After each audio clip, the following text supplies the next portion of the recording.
Thank you, Shankar Ramachandran. I now invite Gauri Ramnarayan, eminent author, journalist, performing artist, playwright, theatre director, translator of Sundaspani in Pudalvad, and Kalki's granddaughter, to introduce our distinguished speaker, R Seshasayee. Over to you, Gauri Ramnarayan. Thank you. You know, in such cases, we tend to introduce meetings with these stock words.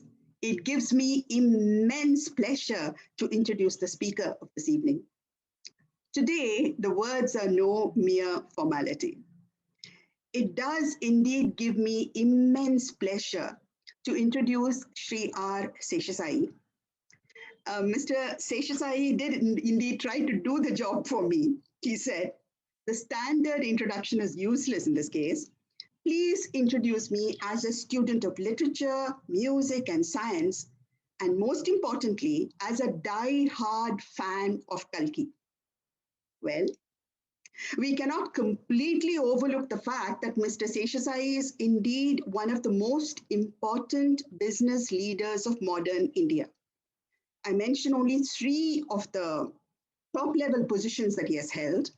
He served as the managing director of Ashok Leyland. He was the chairperson of Infosys and president, for a very long time, president of the Confederation of Indian Industry, CII. While the fact that such a person has authored articles on economic issues in leading national dailies, English dailies in India, would be no surprise. But you will be happy to know that Mr. Seshasayee writes in Tamil as well, not just learned essays, but also short fiction. Another intriguing tidbit is that Mr. Seshasayee has received regular training from masters in Carnatic music. Friends, our monthly meetings are really about creating an interest in the Kalki Biography Project, the Kalki Biography Translation Project. And so imagine what I feel as I introduce someone whose parents I came across in the Tamil original written by Sunda. The Tamil original, which I am now translating as Kalki Krishnamurti, his life and times. Yes, Mr. Seshasayee's mother, Vasumati Ramaswamy, was a writer who was introduced and encouraged by Kalki Krishnamurti. That's not all. His father, M.S. Ramaswamy, a banker by profession, but an expert in history, assisted Kalki in editing Kalki's first historical novel, Parthiban Kanavu, The Dream of the King, and ensured that there were no anachronisms in the text. His parents also gave some invaluable information about Kalki to the biographer Sunda, not just facts, but about sharing some of the very striking and very moving moments in their conversations. If you want to know more, you will have to read the translation. Kalki Krishnamurti is Life and Times. Just one more thing. Mr. Seshasayee called himself Kalki's die-hard fan. I know for a fact that this is no exaggeration. In 1999, Mr. Seshasayee came to attend the Kalki centenary celebration. He was well on time, but there was absolutely no place, even though the theater was really very big, not even on the floor or on the aisles. My mother spotted him at the back, somewhat, I think, squashed against the wall. She ran to apologize. I'm so sorry that you have to be standing, she said. Mr. Seshasayee replied, standing? I'm not standing. I'm floating in the air. Need I say more? Over to you, Mr. Seshasayee. We are all waiting to hear you.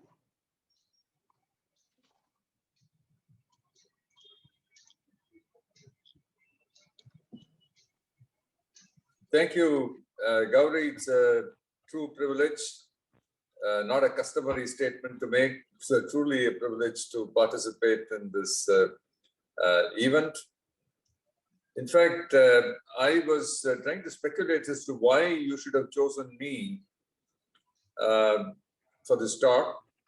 I'm not a literary figure like Sri Malan, although Gauri, you said a lot of things about my fiction.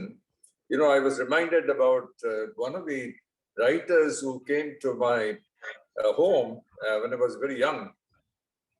And he was very agitated because some people were wanting to become members of Tamil Writers Association, of which my mother was also an office bearer for some time. And this very distinguished author said, "Ellarum Tamil எழுத்தாளர் சங்கத்துல அங்கத்தினர் ஆகணும்னு நினைச்சா நடக்குமா? எல்லாம் அத்தைக்கு கடுதாசி எழுதினவன் எல்லாம் எழுத்தாளன் அப்படின்னு." So I think I qualified there, but I really think that the reason why I've been chosen, I found the answer. தமிழ்ல ஒரு பழமொழி உண்டு, கம்பன் வீட்டு கட்டுத்தறியும் கவி பாடும்னு. ஒரு புதுமொழியும் இருக்கு. இந்த புதுமொழி கல்கி கதை படித்த குட்டிச்சவரும் இலக்கியம் பேசும்னு.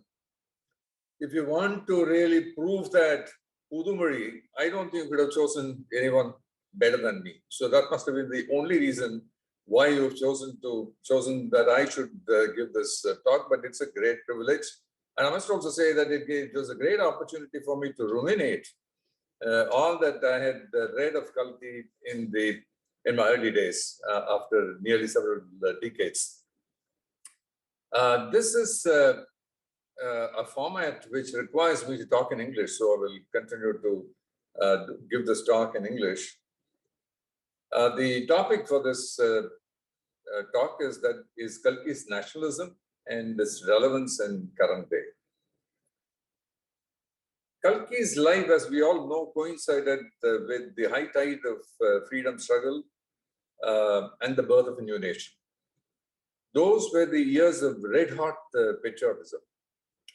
By definition, patriotism is an emotional experience. Any emotional experience requires demonstration. Whether you're angry, you're happy, you're sad, you need to have an expression, a physical expression, you need to have even physical action. It's not enough just to say that I love you with a wooden face and hope to get the hands of your heartthrob, unless you can demonstrate it in some form. Valmiki's Rama is certainly nowhere in the league, nowhere near the league of Jayadeva's Krishna. But yet, Valmiki has woven in several evocative instances when Rama demonstrates his love for Sita. He cries a lot. And Sita's own life, the entire life, is a demonstration, is an articulation of her deep emotion of love and devotion to her husband. So personal sacrifice is a part of this demonstration of true love. And it is no different in the case of love for the country. You need to demonstrate your love for the country, your patriotism, in a very palpable way. And during the years of this freedom struggle, getting beaten up by police when you took to the streets for demonstration was an honor, was a privilege. And getting imprisoned was a trophy. In my early days, I was born a year after India's independence. And in my early days, there was a lot of this fragrance of this freedom movement still pervading at home. And I presume that that was a situation in most homes, lakhs of homes in India, particularly in homes where the family members had been a part of the freedom struggle. And my mother had S. Ambujammar, who was a freedom fighter, as her mentor. And one of her close friends was Vainu Kodanayakemmar, who was perhaps a woman pioneer writer, an author. And both of them were freedom fighters, and they had gone to jail. So whenever my mother was in company of either of them, I almost surely felt that she felt diminished because she hadn't gone to prison. So going to prison was a sort of a badge of honor. And this proof of love is always a demonstration of personal sacrifice. Lactating mothers foregoing the food that they love most because of the baby, or devotees piercing themselves with the spears or walking on fire to demonstrate the depth of their devotion. These are all matters of personal sacrifice. And even in freedom struggle days, if you recall, the icons of freedom struggle were Subramanya Shiva and Bhagat Singh, because they made the supreme sacrifice. During that phase of Indian history, there was a simple conflation of patriotism and nationalism. They were used as synonyms. There was no distinction between patriotism and nationalism. In fact, I would even surmise that the Indian political leadership under Gandhiji promoted that kind of conflation because Gandhiji was leading a mass movement. And a mass movement had to be kept very simple. It had to be emotional. You had to appeal to the emotions of people to rise against a foreign power. And therefore, all that was required was a simple equation of we versus they. In that equation, the they was very clear. The they was the enemy, the British. The we was also clear. We was the Indians. Accepting that, that notion of being Indian was very different in the minds of very many different people. The Indian National Congress felt that Indians meant an inclusive India, Hindus and Muslims, all castes and so on. The Muslim League felt that we, the India, meant to them Muslims. And the Hindu Mahasabha, their concept of we, the Indians, was this Akhanda Bharat. Now, this concept of we was not merely an issue relating to the haziness with which people felt about what this we meant. It was also geographically very unclear. I mean, would Burma be a part of the we, part of India? Because after all, Burma, if you recall, was actually separated from India as late as 1937 for purely administrative reasons by the British. But these are all clinical, intellectual arguments. These have no place in a freedom movement situation where the enemy was clear, and therefore, as long as you could say that we are against them, the enemy, you are nationalistic, you are patriotic. If you are not against the British, you are anti-national. It was as simple as that. Not surprisingly, Kalki was mentored by Rajaji and who was an ardent follower of Gandhiji, reflected this concept of patriotic nationalism in his writings. Although Kalki authored several articles and editorials on the political situation there at that point of time, but the two outstanding creations which reflected his idea of nationalism, patriotic nationalism in the form of novels were Tyagabhumi and Alevose. And that was unadulterated patriotic nationalism with all the markers of personal sacrifice. Remember, the title of the novel was Tyagabhumi, which denoted a sacrifice. Now, what is the problem about patriotic nationalism? Is there a problem? It requires the concept of patriotic nationalism requires two feedstocks. One is that you need to have an enemy. You need to have the other. And the other is that it is more emotional than rational. emotions of love, somewhat coated with the feeling of superiority. While patriotic nationalism works very well in the context of a war, when the enemy is identified very clearly, and you require patriotic nationalism at that point of time, it has a little more problematic position during times of peace, because it requires an identification of an enemy. And therefore, when you don't have an identified external enemy at the border, the concept of patriotic nationalism tends to seek an enemy, to discover an enemy. Quite often it resurrects an old enemy. Quite often it is an internal enemy. And that is one of the problems of patriotic nationalism.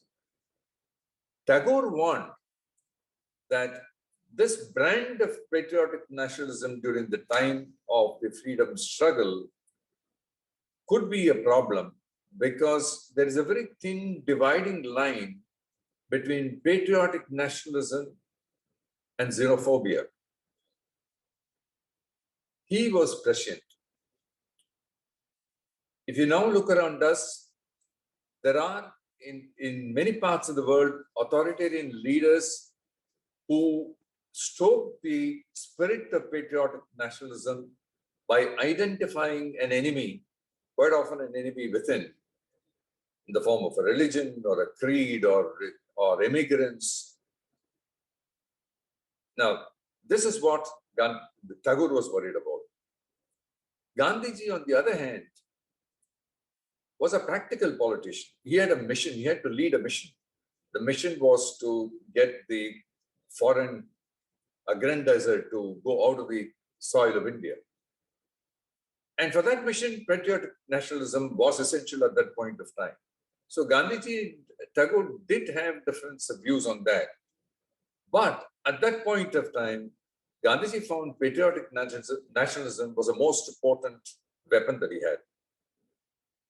I mentioned the second feedback for patriotic nationalism, and that is the mass emotions and not the necessarily rational thinking.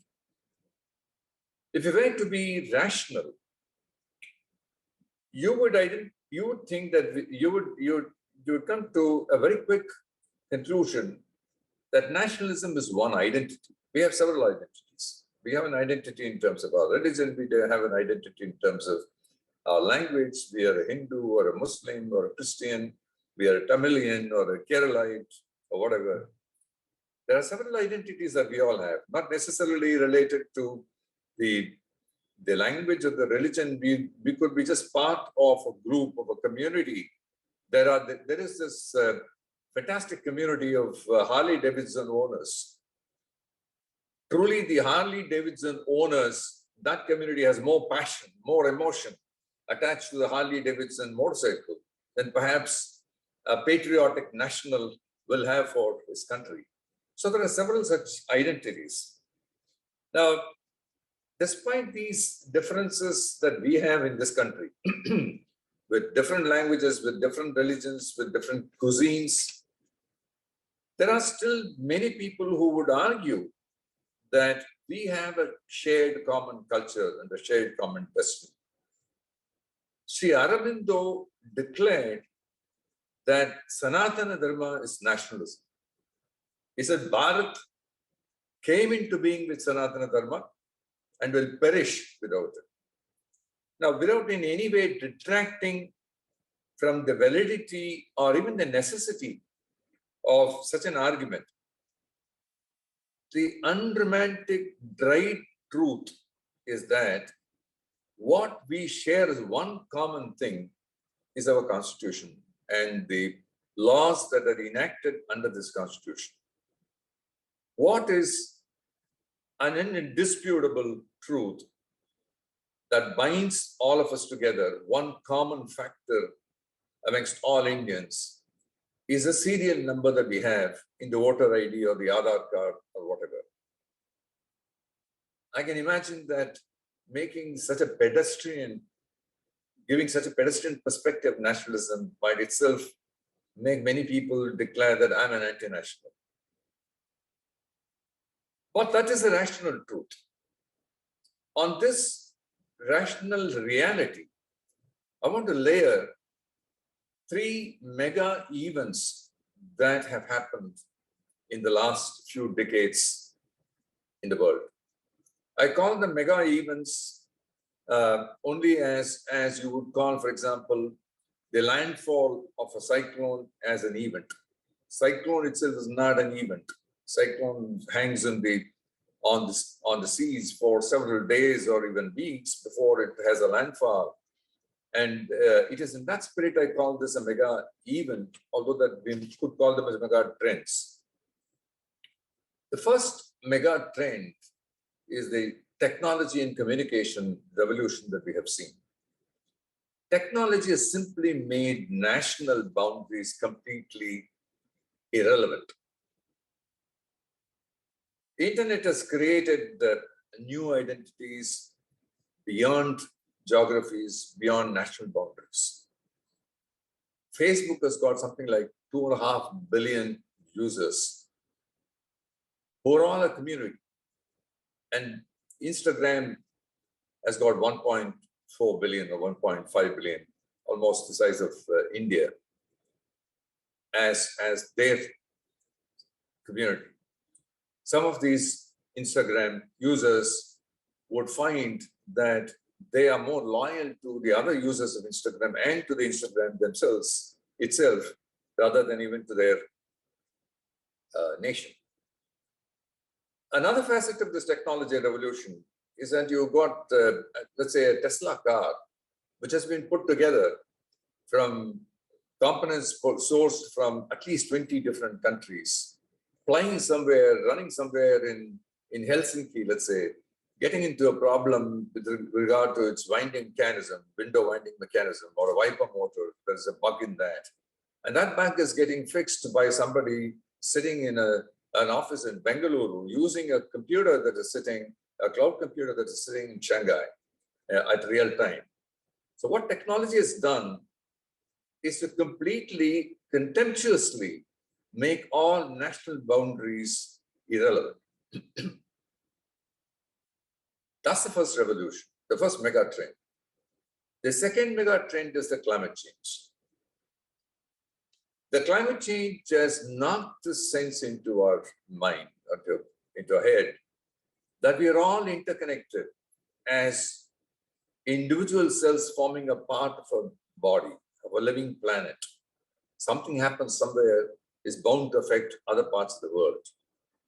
Somebody going on a holiday in the US to Hawaii, burning fossil fuel, can result ultimately in a flood that happens in Bangladesh, and a lot of poor people getting homeless. So that is the connection that we all have organically as a part of one system that is this living planet. The third mega trend is the pandemic that has struck us. Now, that has again underscored the truth that humanity is one seamless mass. The 2 meters distance that we maintain and a cloth mask are not matters of isolation. They are reminders that we are interconnected species. Nature is screaming out to us that they're sending unmistakable messages that mankind is just one interconnected species. Indeed, all living beings on this planet are interlocking pieces in the puzzle. It's only when we deliberately shut our eyes and ears that we will miss this message. It is only when we adamantly don't want to think about it, use our brains, that we'll miss our message. It is in this context of the 21st century, when all these megatrends are making national boundaries and geographical divisions becoming irrelevant, it is in this context that we need now to redefine the concept of nationalism. To me, nationalism in this context would mean an identity that promotes the spirit of love and respect for fellow human beings or fellow citizens. To me, nationalism is an identity that reminds us of our responsibility and our obligations to other fellow citizens. It is something which makes us respect our constitution, our laws, and our shared values. To me, it would mean an identity that gives you pride without feeling superior. It is an identity, nevertheless. It is like the skin of an onion. There are several such identities, several such skins which make up the onion. But at the core of this, the kernel of this the onion, is a sense of humanism, the spirit of humanism. Love not merely for our fellow citizens, not merely for mankind, indeed for all living beings which make up this living planet. Is this an esoteric idea, incapable of practical translation? What are we talking about? This universal love and universal brotherhood, is that such an esoteric, abstract idea that it is useless as a practical idea? It may be, but remember that Satyagraha was also an abstract idea before Gandhiji embraced it and made it into a practical weapon. So I think the gap between an abstract and an esoteric idea and a practical reality is leadership. Perhaps a leader like a Gandhiji or a Mandela now at this point of time would make nationalism a living reality. It's not very difficult to speculate how Gandhiji would have envisioned the concept of nationalism, or how Kalki would have now sent his social message through his fiction. During their times, when the other, that is the they, was very clear in the form of an enemy, the British, to them, to Gandhiji, and to Kalki, who was an ardent follower of Gandhiji, the concept of we was also very clear, and that was inclusive humanism. Patriotic nationalism, which was a necessity to unite the countrymen, was not in contradistinction to humanism in their mind. That was underlying philosophy. Pervading the patriotic nationalism, and inside that nationalism was a spirit of this noble spirit of humanism, unalloyed love for mankind. Tyagabhumi and Alaivoshe both reflected the perils of divisive politics. The first one on caste divisions, and the second on the tragedy of the partition. Shampasastri, the protagonist of Tyagabhumi, was a quintessential humanist. He was constantly being tested for his commitment to humanity against caste barriers. He harbors no ill will even against his detractors. Does humanism mean weak-kneed pacifism? Does it mean that you hold peace talks when your neighbor is promoting terrorism and killing people across the borders? Some would argue that this is the kind of useless saintliness, the impractical saintliness that has precisely emboldened the rogue neighbors to become more aggressive. And therefore, what we need is this muscular action and the macho spirit. They might well be correct. However, in my view, we need to guard against the potential situation when a nation begins to romanticize war and aggression. When talking peace is becoming unfashionable or pusillanimous, then I believe that the nation has lost its moral compass. Aggression should not be an end by itself. It should be an unavoidable aberration in the journey, in the road to peace. When India was struggling to define and realize its nationhood, Tagore was precisely worried about this. But on the other hand, humanism has been, in fact, the most cherished value from ancient Bharat.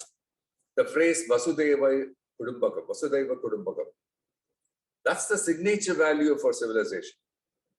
And our civilization has suffered several violations. It has still managed to assimilate several values and cultural substance from several different cultures. And despite all the violations, it held on to the sacred value of Vasudhaiva Kutumbakam. And that is the spirit of humanism. I have no doubt that Kalki, had he been living with us today, would have written a gripping novel called Parthiban Kanavu. But this would have been set in a global theater, not in the Chola Empire. And Parthiban, the protagonist, would have realized his Kanavu dream of wrenching power from divisive forces in the world to establish a social order of harmony and mutual respect. Kalki would have followed up also with another novel, Shivagami in Sabadam, where the protagonist, Shivagami, pledges, having been tormented through a life of discrimination and suffering, pledges to redeem the honor of womanhood and freedom from hatred.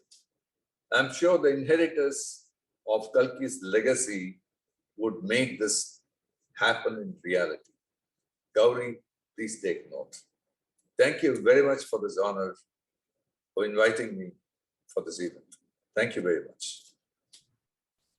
Thank you. Thank you so much, Mr. Seshasayee, for a speech redolent of the fragrance and the romance of Kalki's writing and times, interwoven with your typically incisive and original insights, starting then and ending now. You've given us so much to think about with your remembrance of things past and in your impassioned call for inclusive humanism.